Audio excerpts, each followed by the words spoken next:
Et à la une, nous revient avec la revue de presse de ce vendredi. Avec Julien Cheïda. Bonjour Julien. Bonjour mon cher Philomé. Nous ouvrons votre revue de presse par cette double déclaration venue du continent africain et qui pourrait rebattre les cartes de la stratégie de la France vis-à-vis de ses anciennes colonies. Effectivement, première annonce tout d'abord venue du Tchad. C'est ici à la une du Figaro. Le pays, vous le disiez à l'instant, rompt ses accords de coopération de défense avec la France au motif que le Tchad, après plus de 66 ans d'indépendance, je cite, est un pays souverain et qu'il n'a plus besoin de l'aide militaire française.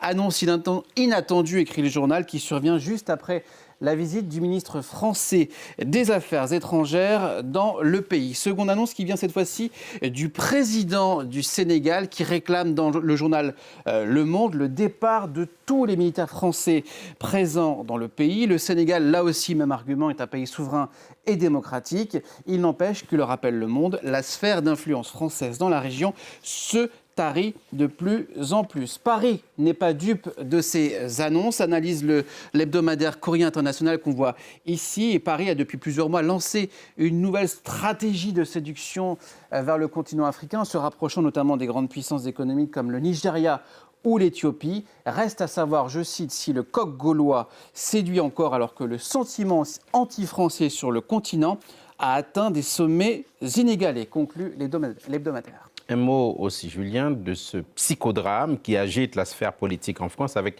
cette question. Est-ce que le gouvernement Barnier sera encore là la semaine prochaine alors que plane toujours la menace d'une censure? Effectivement, que va-t-il se passer d'ici lundi 2 décembre, date du vote sur le budget du financement de la sécurité sociale? Eh bien, même les boules de cristal ne peuvent pas le dire.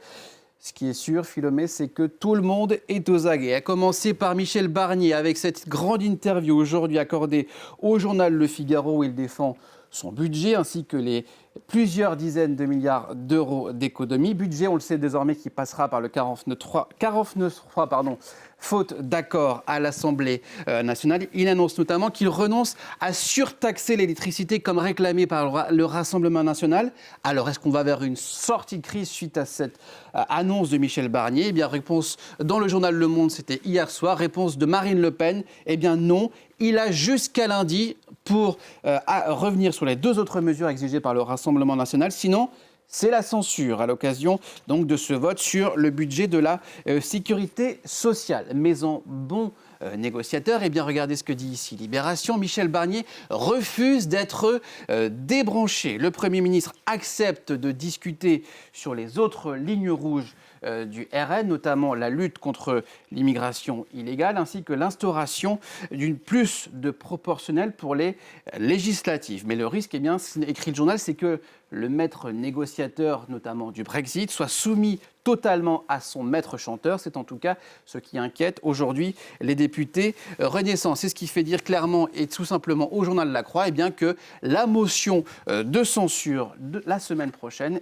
est quasi inéluctable. Tout cela intervient, Philomé, dans un contexte politique plus que tendu, avec un fait rare qui nous est rappelé ici dans le Figaro, un fait rare avec des parlementaires prêts à en venir clairement aux mains dans l'hémicycle. Hier, la France insoumise a tenté jusqu'à minuit de faire abroger la réforme des retraites, ce qui aurait pu se produire si les députés Renaissance n'avaient pas fait d'obstruction parlementaire. C'est tout à fait légal. Résultat, eh bien, le ton est monté entre le président du MoDem qui a dû intervenir pour empêcher que l'un de ses députés ne s'en prenne à un député socialiste.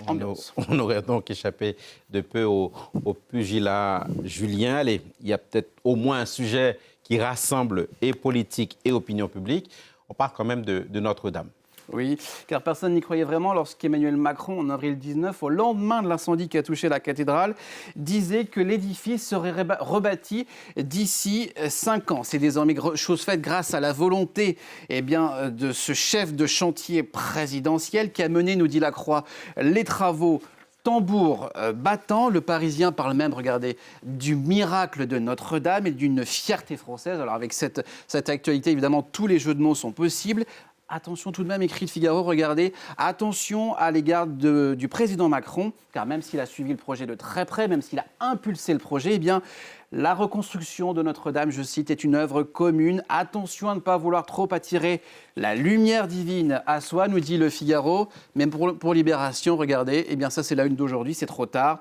Emmanuel Macron va faire, regardez ici, son seul en scène. Vous aurez certainement compris le jeu de mots, seul en scène tout à l'heure lorsqu'il va faire sa dernière visite sur le chantier de Notre-Dame avant la réouverture la semaine prochaine. Je vous propose de laisser ces querelles de clocher de côté et concentrons-nous sur l'essentiel avec justement cette photo qui est à la une du Parisien qui nous rappelle tout simplement que Notre-Dame de Paris est plus belle que jamais. Merci beaucoup, Julien Chéda. Excellent jeu de mots par ailleurs. Hein. Querelle de clocher, j'ai retenu. Voilà qui nous amène à notre reportage que nous avons tourné à la cathédrale